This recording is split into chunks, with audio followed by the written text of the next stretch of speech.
I found his dad. I think Dad has made some excellent progress today. Your dad, he's a fun guy, right? Daddy's gone mad, hasn't he? And I love him so much, and I think he's the greatest dad in the world.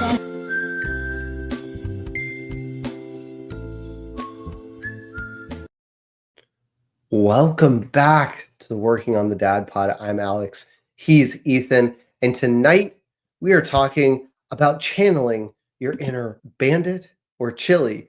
If that doesn't mean anything to you, I highly suggest you log on to Disney Plus and you watch some Bluey.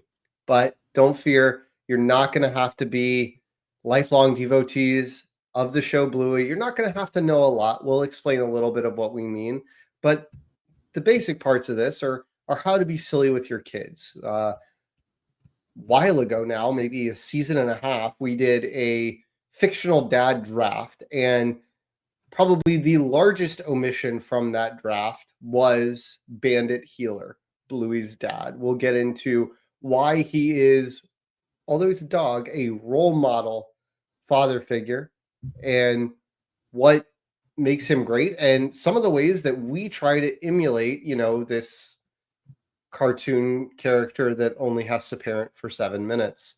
Before that, we'll do a little story time, and after that, we'll work on the dad bod. Ethan, how are you doing tonight? I'm okay. Some good, some bad. My kids were a lot tonight, but they were great this morning. Which is good. My wife went back to work today as the government reopened, and I was concerned that the girls would have a rough morning without her here. They spent the last 43 days waking up and she's been home. So, Yep. I anticipated some meltdowns. There were none. I actually got them to school early and got to work early myself because I've had a 43-day reprieve on handling drop off on my way to work. So Yeah, we all have to get back in the swing of things. And I was talking to you a bit offline, but these last few weeks have just been kicking my caboose with regard on the health front in that I was straight up sick. And then the other night, actually, we were walking home from my daughter's birthday dinner, which I'll talk about in a second. And on the walk home, I just started not feeling well. And I ended up having just like a fever and chills and joint pain. And I thought, oh my God, am I about to get a stomach bug? Because that's usually the sign of stomach bugs for me. Nothing happened on the stomach front. But I definitely woke up a few times in the middle of the night, like drenched in sweat. But I was fine the next morning. But, now I'm back to feeling a little weak. It impacted my workout today quite a bit. And I don't know, man. Part of it has got to be the fact that we are just yo-yoing weather-wise here, where it was in the 30s the other day, then it was back to 60s, and then the next day it was back in the 40s. And it's just kind of like, pick a lane, weather. Like, yeah. Work your way down, stay down for a bit, and then work your way back up. But the yo-yo stuff, it's not good on my old body. And I had my physical the other day, and I'm shorter than I was, so that's a real kick in the dick. Yeah, I'm bummed. I don't even know what the point of going on is anymore. I'm just a short. I'm a short. Just a little old man. I'm just a little old man, and not too thrilled about it. So yeah. How are you? I'm good. Tonight we went out for dinner for my father-in-law's birthday. Nice. So that was a lot of fun. But obviously, as we've grown over the course of the show, or more accurately, our kids have grown. I've shrunk, Ethan's apparently. shrinking. Yeah. Yeah. But as our kids have grown, it's always interesting to me to like notice those little milestones when they get bigger.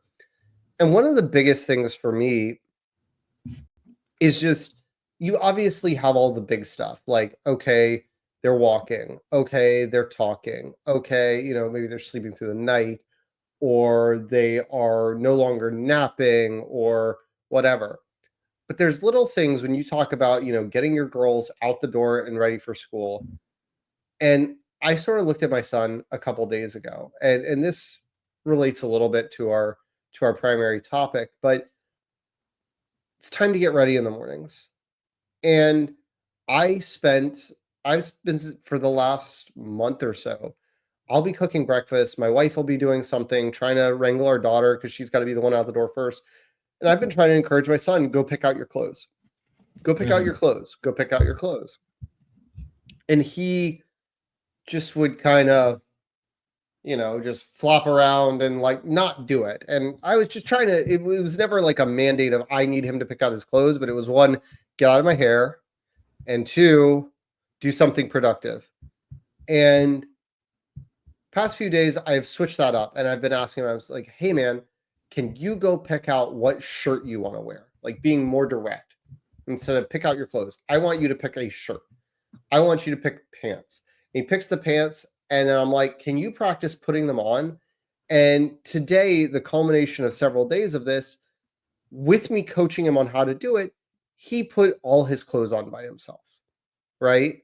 And it's just, that's one of those milestones where it just sort of clicks for me. I'm like, this is not as big as walking or most of the other milestones you may go through. But this is one of those things that I look at and I go, if you master this, my life becomes a lot easier. Just every day, it's a tiny little bit, but it adds up to every single day. It's one less thing that I can tell you to go get dressed and you can go do that. And I don't have to put your clothes on. I don't have to stop what I'm doing to put your clothes on. I can just keep preparing your lunch, getting your sister ready, making breakfast, whatever. And you can do this and you can own that responsibility. And so, I took a moment to just sort of soak that in. And I really made a huge effort as he was doing it to, just compliment him profusely on how well he was doing. I'm like, man, you're such a big boy.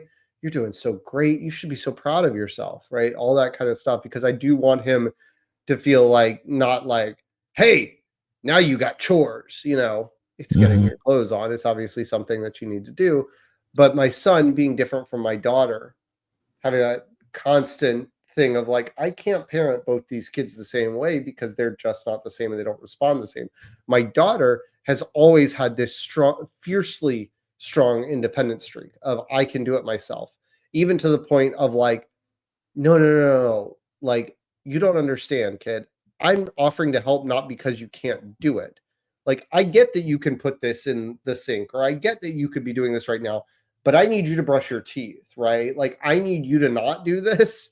I need you to stop doing so much stuff. And with my son, it's kind of the exact opposite of like, I need you to have any autonomy, right? Because we had another incident today where, and this is the next one, it's on the list, is wiping your own ass.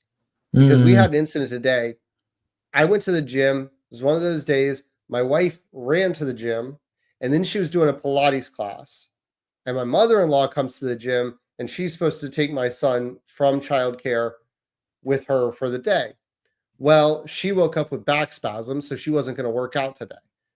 And so I leave him at the gym at like 8:50.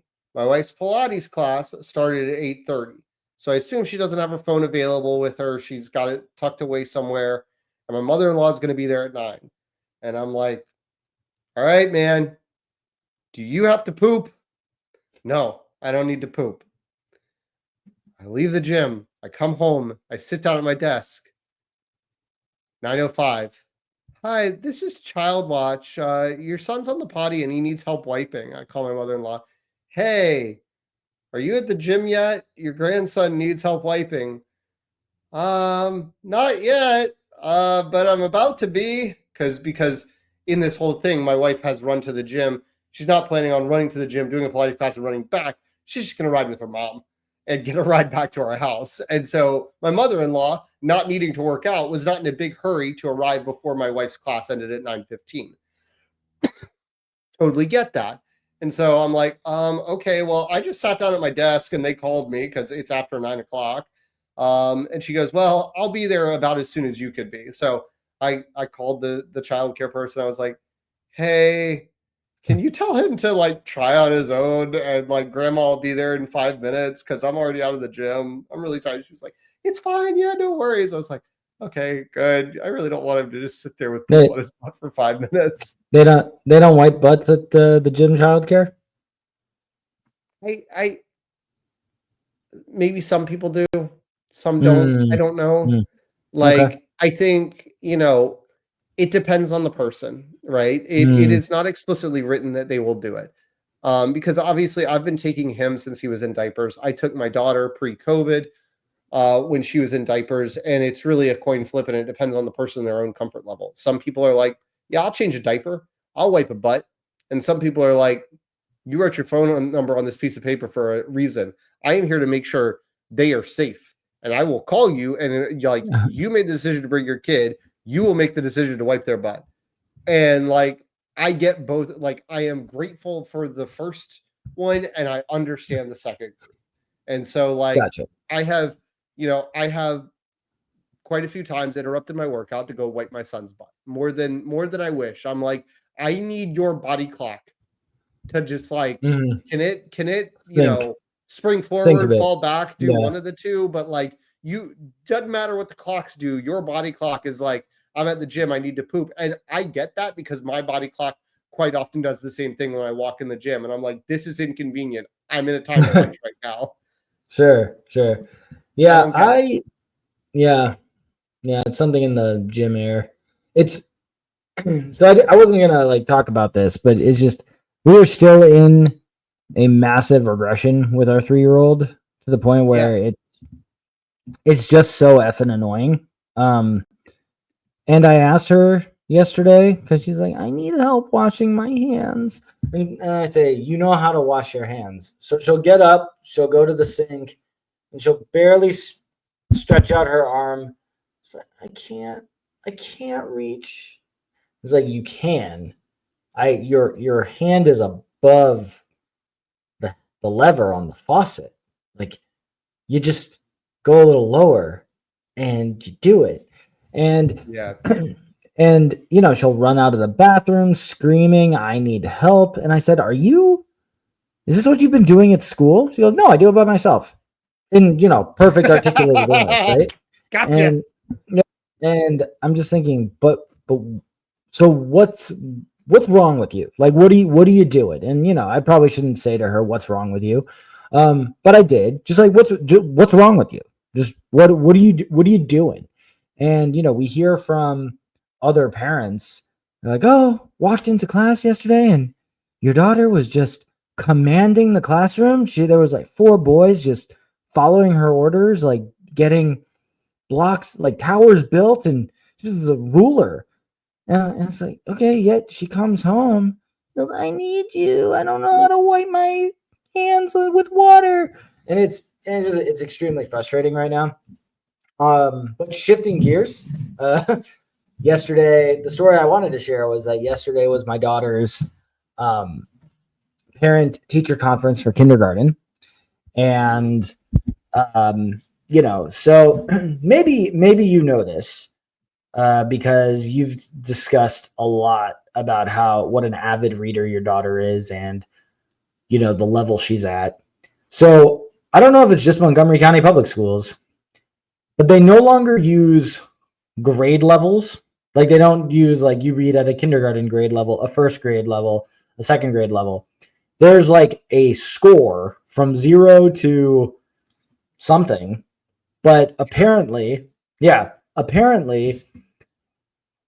the start of a year, a kindergartner is supposed to be at 306.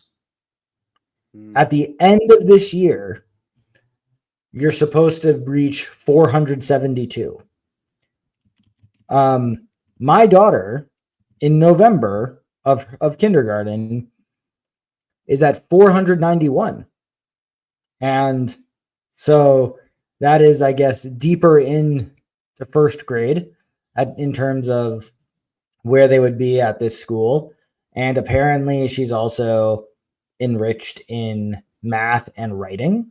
And she's apparently just a true joy to be around, very helpful, very calm, never has any outbursts.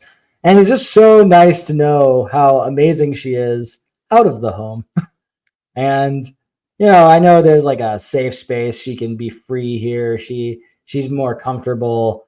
But it's like, if you could just for a little bit, be like, it'd probably be cool to my parents if I didn't suck so hard when I got home, I heard it framed best, and you kind of alluded to it. I had a strikingly similar parent-teacher conference last week, I think, where it was just like, we went in kind of worried because like the teacher put on her report card like conference requested, and we're like, what did she do?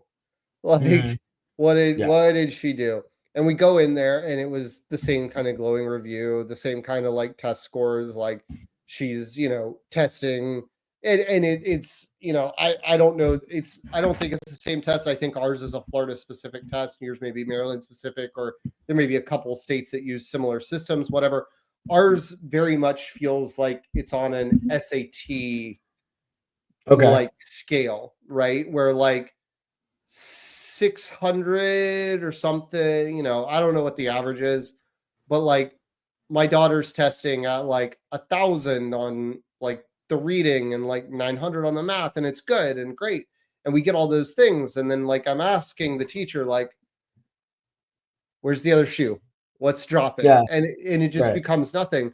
But I've seen this more than once, and it's the concept of like, if your kid is always the joy of the class, is always, doing really well, and then you notice a behavioral shift at home, like, please know two things. One, you have done a fantastic job of parenting a great individual that can exist out in society, and you have done a fantastic job of creating a safe space where they can feel their feelings and know that they are safe and loved.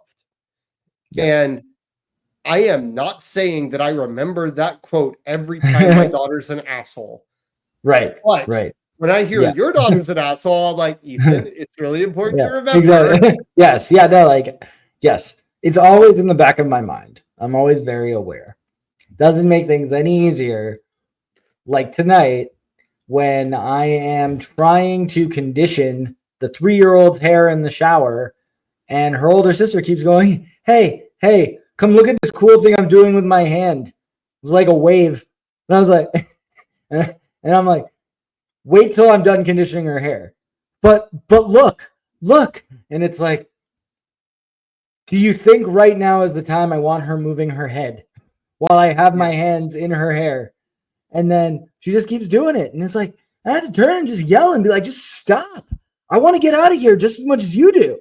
Like, listen, listen. And she gets all sad. And it's like, hey, we could have avoided this whole thing if you just listened. Then you wouldn't be sad right now. I wouldn't have raised my voice. You'd be showing her this wave, I guess. Yeah. I think this is a fantastic segue sort of into our primary topic, because like, I want to frame this, to repeat it for those of you who may not know how to channel your inner Bandit or Chili, who are Bluey's parents. Bluey is an extremely popular kids show that is syndicated by Disney here in the US. You can find it on Disney Plus. It is a show about a family of 4 dogs. Bluey is the main character. She's the oldest daughter. She has a little sister named Bingo, and her parents, dad's named Bandit, mom's named Chili. All right. And these episodes are usually somewhere between like 8 and 13 minutes.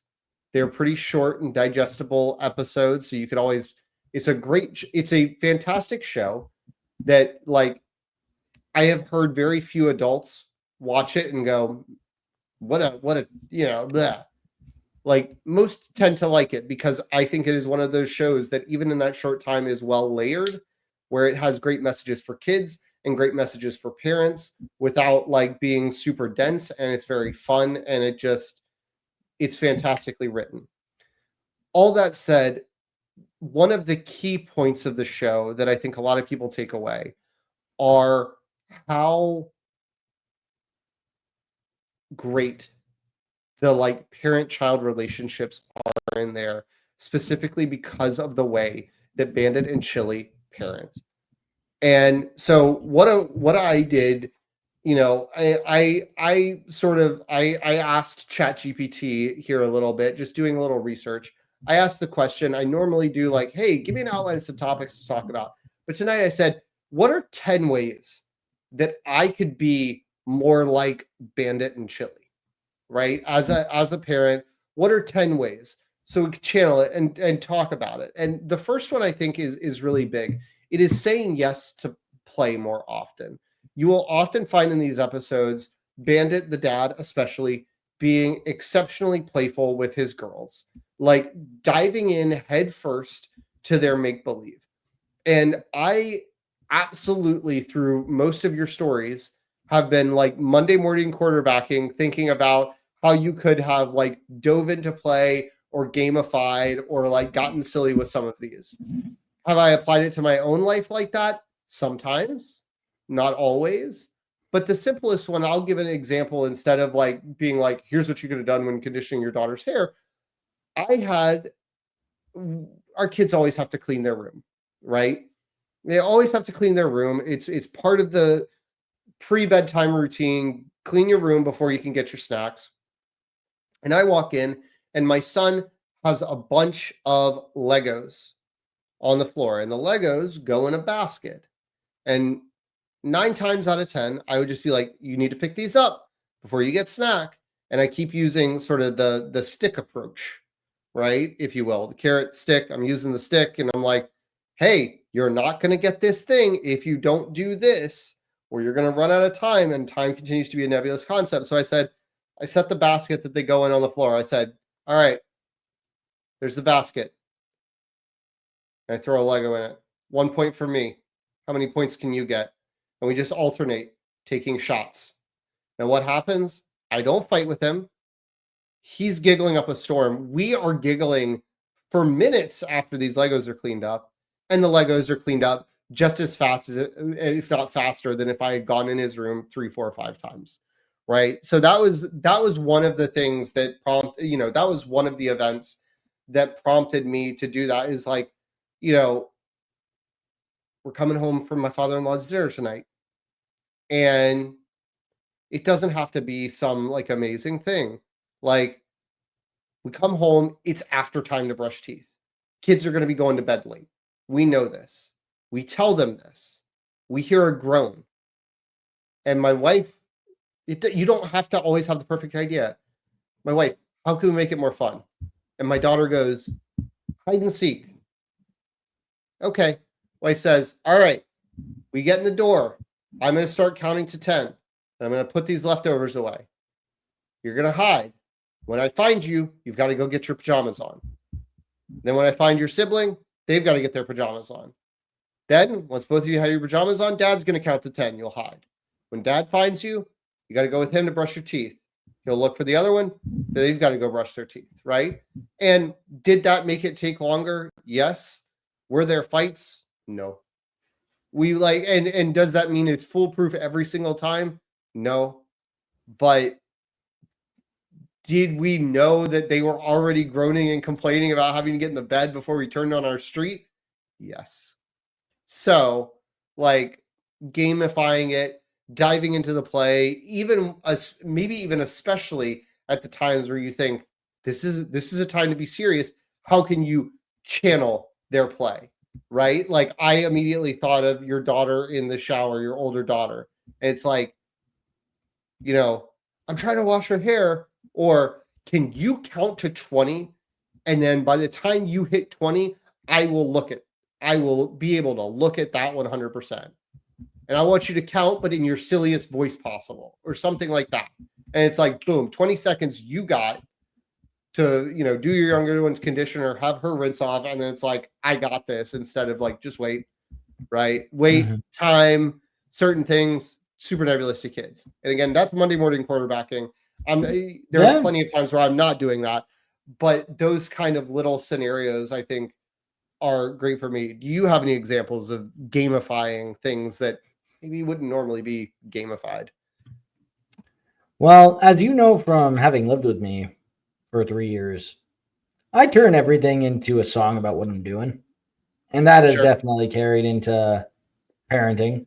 And Yeah. So sometimes, whether I should probably be more strategic when I do this, but I kind of just do it all the time.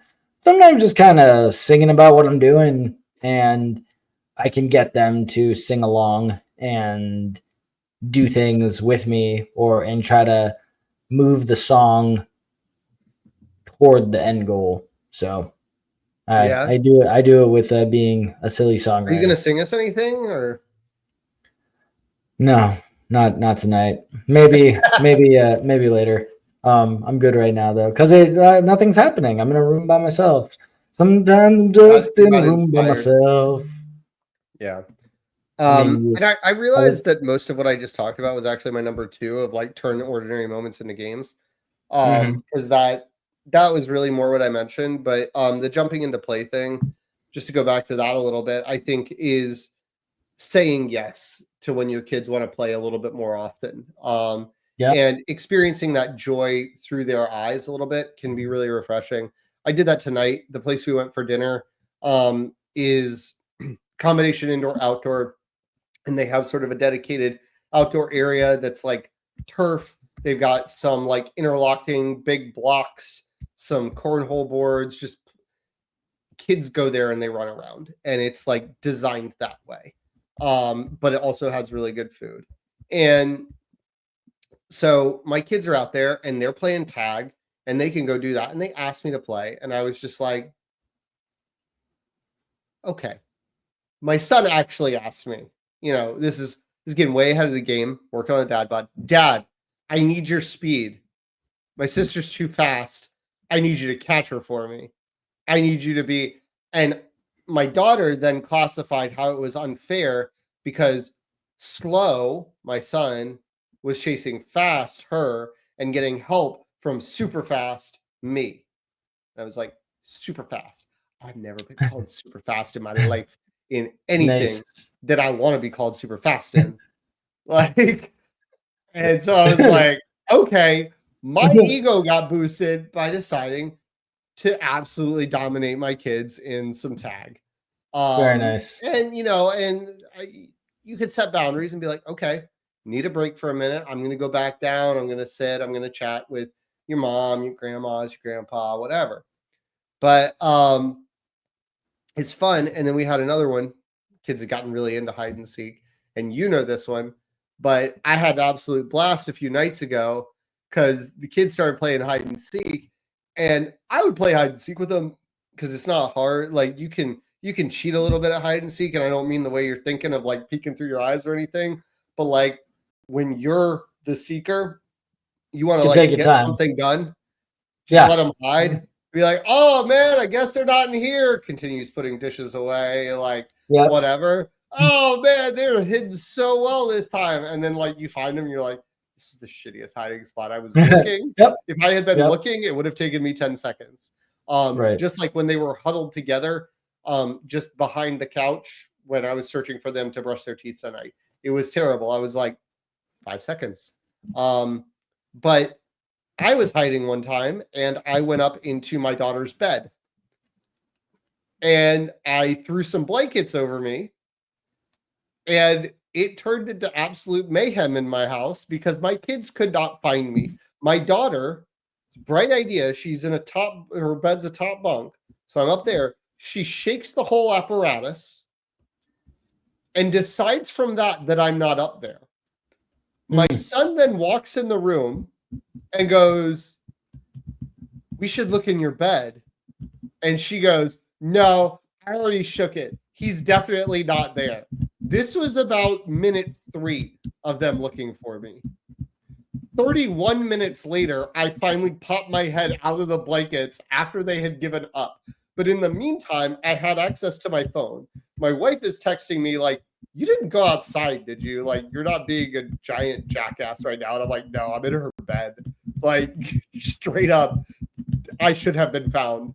But also, I have the power to open my Amazon Alexa app and send announcement messages to their smart assistant. And so I was sending messages like, na boo boo, you can't find me. Did you check up your butt? Like, and those kind of things. And they were getting pretty irate. And I'd be like, I'm sorry. I love you. You're great kids, but terrible seekers. And so, like, they would be sitting there and they would be like, Ziggy, where is Alex? Find Alex. He's like, I can't give that information to kids. Like, I can't do that right now with these settings. And they were just like getting so bad. Send a message to Alex. I'm sorry, I don't know what you mean. And like, and then I text, nice try, kids. So it turned into insane fun, all because I decided in the second round that I wasn't going to just go sit at my desk that has a curtain in front of it and just sit there in my chair on my phone and wait for them to open that curtain. Because that was round one. Round two, I tried, and round two turned into absolute blast. Nice. Yeah. That's a good idea. I'm gonna, next time I want to play hide and seek, I will go in their own bed. Like, yeah, it's not bad.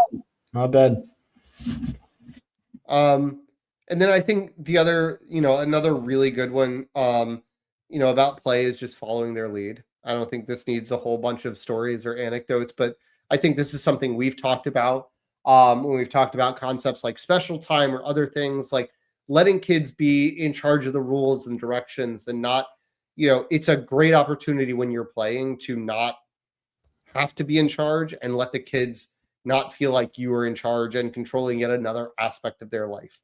You control their bedtime, you control what they eat, you control what clothes they own, like all that. My daughter likes playing Uno a lot. So we'll be playing Uno. And then she'll do something that's clearly like a rule that was made up at school by a kid. And I'll say, what are you doing? And she'll tell me that this is how it has to be done. I say, that's not a rule of the game. She goes, well, this is how so-and-so plays. So, okay. Well, if you're going to change the rules in the house, you got to do that before the game. You got to let me know some of these things, because right now you just look like you're cheating. And, so I could be better at that. Can you give that speech to my daughter who would randomly create base during tag tonight? She'd be like, oh, Dad's getting really close. This tree's not base. Ooh, moving base. Yeah. Everything with wood is base. And then she's like standing on mulch and just walking around in mulch. Nope. It's wood. Base. Yeah. I'm like, you gotta, all the wood can't be base. There's a wooden stage, there's mulch, and there's trees. Yeah, you got to declare a home base before the round. Yeah. You get some light post can be base. Yeah, you can change that up every round of tag. You can get creative with it, but not mid game. Not mid game. No, for sure. One that I really liked, and I think a great example of this was me earlier talking about my son getting dressed, but like letting them struggle safely, right? When they're trying to learn something, I think there's a very human urge to be like, especially when you're in a hurry. Yeah. And it feels like every second matters, but just like they're trying to do something and you're just like, just let me do this. Right. And resisting that urge, letting them struggle and giving them the idea of like, do you want a hint? Do you want help? Or do you just want to keep trying on your own? And I got really good at that with my daughter solely through her like screaming at me when I would try to help. Like, and I'd just be like, okay, you went from 0 to 100 as soon as I tried to help you one time, because again, fiercely independent, needs to do everything herself. So I'm like, I have gotten really good at being like, do you want help with her? Unless or at least announcing my intention to help. Hey kid, we're in a hurry to help us get out the door as fast as possible. I know you can do this, but I'm going to help now. Okay, please let me. Right? Even in those scenarios where it's just like, I am faster than you at this. Let's practice this. And if I have to do that, I try to come back to her and go, hey, I want you to get better at this because I know you want to get better at this. This is something you're coming home right after school and you're not going anywhere this afternoon. We can set up some ways that you can practice this in the afternoon without being rushed or anything like that. Yeah, I'm struggling a bit with that with my younger daughter at the moment because, you know, since she could function her arms and legs normally, you know, both kids have been really good at, like with pants or shorts, tag on tushy. So you turn your pants to make sure the tag will touch your tushy. Or you know how like little kids' socks, as they're starting to learn to walk, they have those little bumps. So it's like bumpies on the bottom. So like when you're putting your sock on, the bumpy's got to touch the bottom of your feet. So my kid knows how to get dressed. You know, like I said, she's going through like a big regression right now. But sometimes she'll say, "No, Daddy, don't help. I can do it." And I'll say, "I know you can do it, but you're not doing tag on tushy." She goes, "Yes, I am." And then, you know, she starts to put her pants on backward, right? And I say, but sweetheart, that's the tag and it's in front. And all I wanted to do was turn it for you because I'm asking you to turn it and you're not.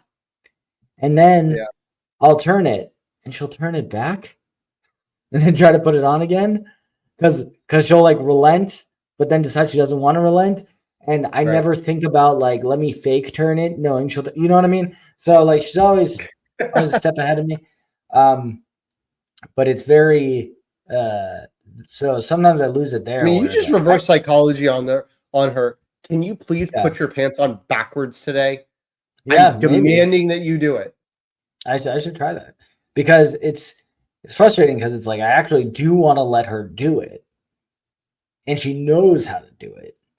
And it's just she refuses to believe there's anything wrong with what she's doing. But then she also refuses to believe that I'm right, which I always am, which is going to be terrible for her down the line. I'm always right. I got another one here. Share your interests without forcing them. Based on what I know about you, what I know about myself, I think we both do a pretty decent job at this. Golf is like one example of things that we are interested in, that we have given our kids the opportunity to experience without forcing. You know, I'll be perfectly honest. My daughter has phased out of being interested in golf. Like she wants to play golf and she wants to be better at golf. She does not want to practice golf. She thinks the golf coach that we go to that has never raised his voice and is one of the nicest people I've met is mean. She thinks he's mean. Okay. She thinks he is stupid and gives bad instructions because he will do things like tell her to keep her feet together while she swings.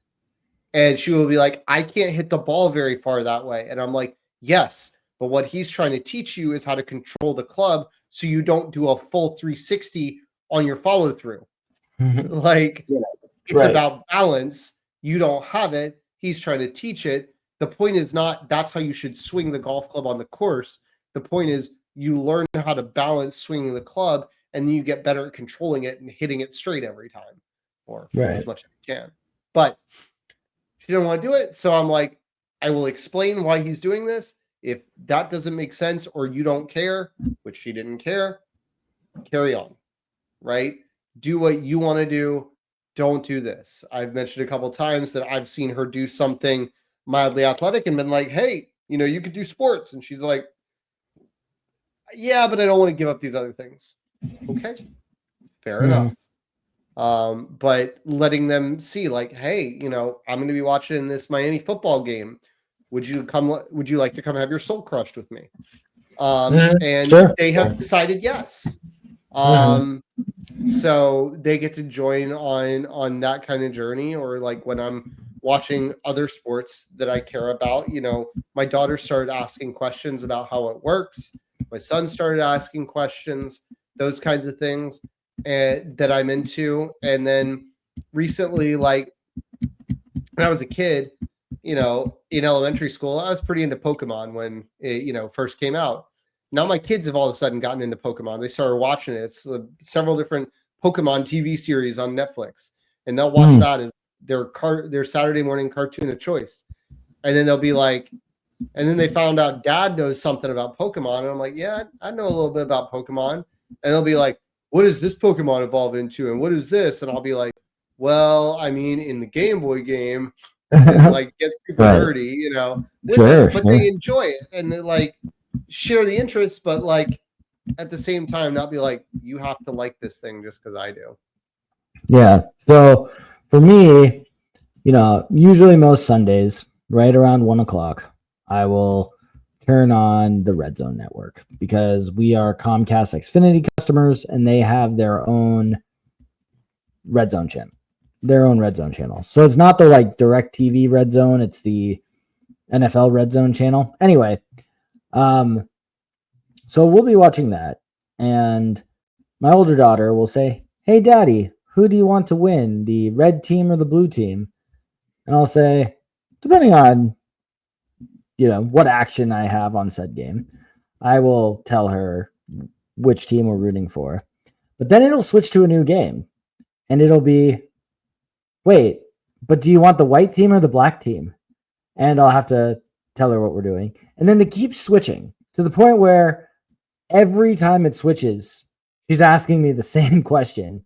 And then she'll be like, how many of the blue teams won today? How many of the red teams won today? And nice. I'm glad she's interested, but I need her to retain things.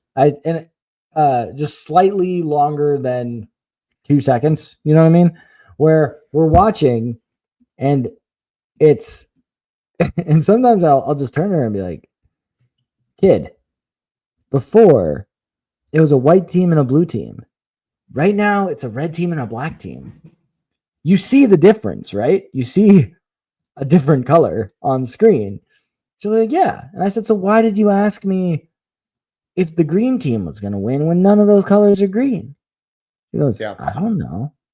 And it's so sometimes it's like I regret that you. I don't know. I regret that I invited you to sit on this couch with me. Football's not for you, kid. Yeah, I'm just kind of like, what? Yeah, yeah. I have my kids ask some of those questions sometimes, and they always ask like, "What's this team and what's this team?" And I'll explain it, and they'll be like, "Yeah." And my kids still don't understand when I'm watching NFL football that is not the league that the Miami Hurricanes play in. Right. And so sometimes they'll look at, because we get a lot of Dolphins games and it's in the same stadium. And sure. You can see how Miami on the end zones, an orange, a shade of green. Yep. Anyway, they get a little confused there, but they're like, which team's Miami? And it'll be like Giants, Eagles, and I'll be like, neither. Or whatever. But my kids will always sort of pick a team that I want this team to win, and it's usually based on jersey color within a 3-second determination of watching like one line of scrimmage, like ball hasn't even been snapped. It's like, I like those uniforms, just going on vibes. I think they would be great at March Madness. I have heard that those kind of vibes can do fantastic in the first few rounds. But there was one day, little over a year ago, right? Was September 2024. My son comes home, and I am watching the end of the Major League Baseball regular season. And the way this worked, it had lined up in such a way that the Mets and Braves had gotten like rain delayed, washed out of some games. So they were playing the day after the season ended. They both could make the playoffs, but they had a double header. And the only way they both made the playoffs was if they split the double header. If one team won both games, the other team was out of the playoffs because of the wild card tying scenarios. My son gets home in the middle of game 2 after the Mets had won game 1. For those that may not remember or have seen my hat on some of our broadcasts, I am a Braves fan. My son comes in, all of 2.5 at that point, and goes, "Which team is that?" I'm like, "The Braves." "Which team is that?" "The Mets." And again, those Mets had just clinched a playoff spot. And he looks at me, "Who are you rooting for?" And I say, "The Braves." He goes, "I want the Mets to win." And I look at him and I said, "You want the Braves or you want problems?" And he was like, "I want the Braves to win." Yeah. That was the only time I've really cared who they were rooting for in a particular scenario. So my daughter, the older one, I guess last year decided, because my wife and we had an NLCS between the Dodgers, go Dodgers, and the Mets, where she roots for the Mets. And my daughter was just like, I'm a Mets fan, like mommy. I say, okay. If you just want to be sad your whole life, you're right. I'm not gonna, stop you.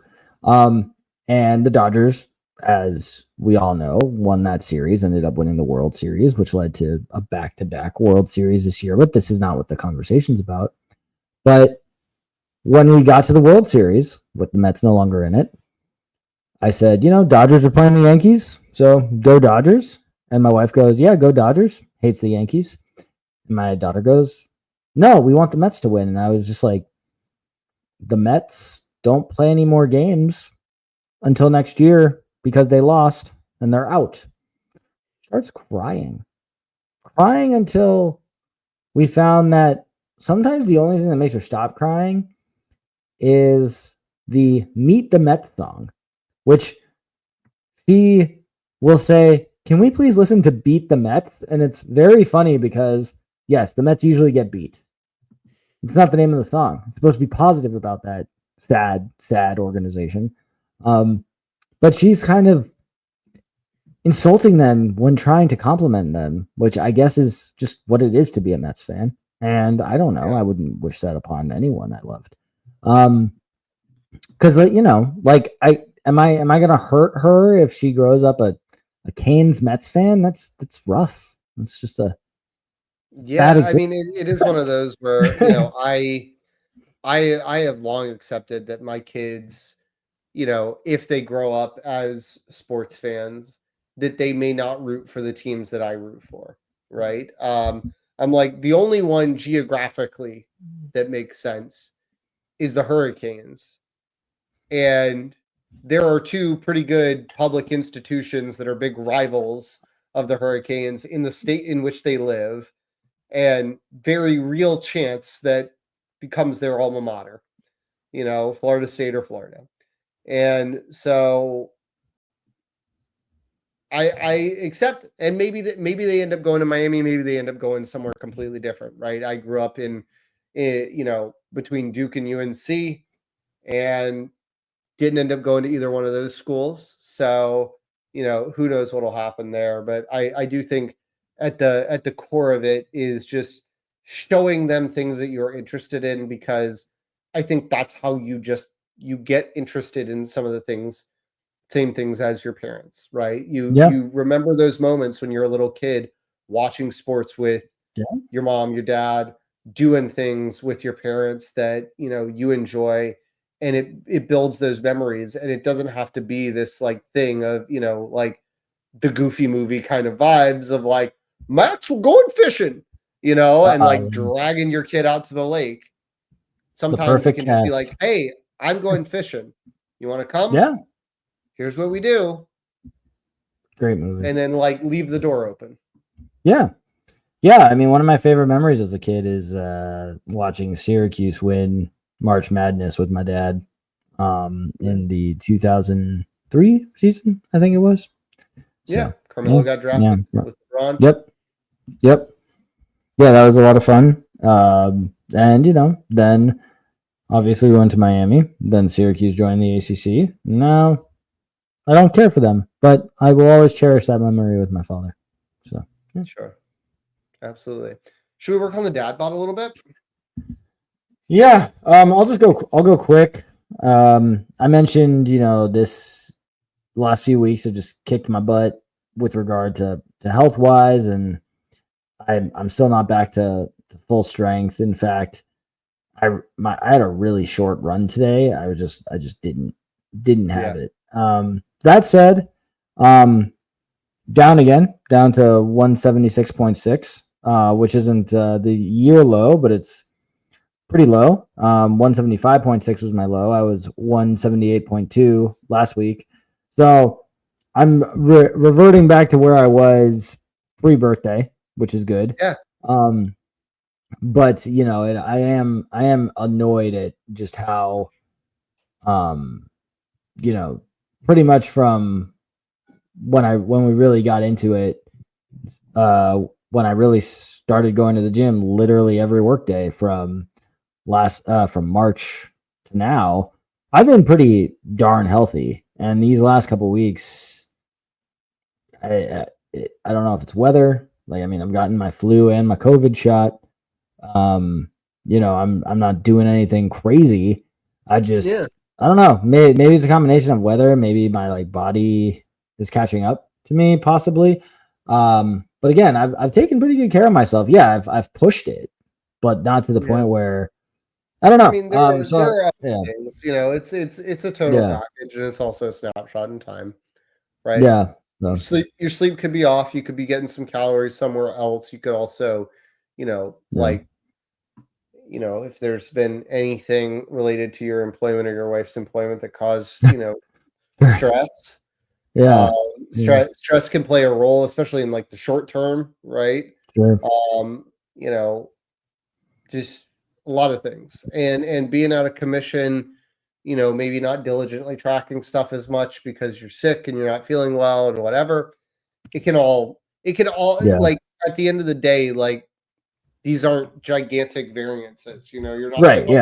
Gain 10 pounds in a couple of weeks, you know, or anything like that. Yeah. It's not a like weight issue that's like upsetting me right now. It's like just a fatigue issue. And it's it's a fatigue and just feeling healthy. I want to get back to that. I feel that. I mean, you guys may have just heard me coughing myself, and I've been battling, you know, some large sniffles, let's call them, but just, you know, just a little sinus cold since, you know, almost a week now. It's getting better. It was definitely a lot worse a few days ago, but it's impacted me. I mean, one of the things that's been nice is it's cooled off a little bit here, so we don't have, like, it hasn't been in the 80s all week. And so I've been able on Monday, Wednesday, and I'll do it again tomorrow, but running outside, which has been, I don't know if it's been fine enough for my actual like running progress. I don't know if it's better or worse. Like, I found when I switch to these shorter intervals where I'm doing, you know, like 30 seconds on, 45 off or something like that. Yeah. It's better to not do those on a treadmill where I'm having to adjust the speed up and down, like, because then it's cutting each interval by like 5 seconds. It feels weird. There's that weird transition. I just stop going. Like, I immediately start walking when I'm outside. But the biggest is like, if I get to a point where I need to hawk a loogie or something like that because I'm feeling congested, it's really great to just do that in the grass. The gym doesn't seem to like it when I do that. No, they don't like it when you spit on treadmills.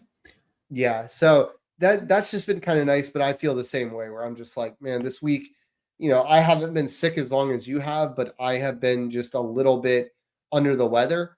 On the plus side, Tuesday, you know, after a few weeks of it, I was able to do some, you know, slightly more aggressive weightlifting Tuesday and today.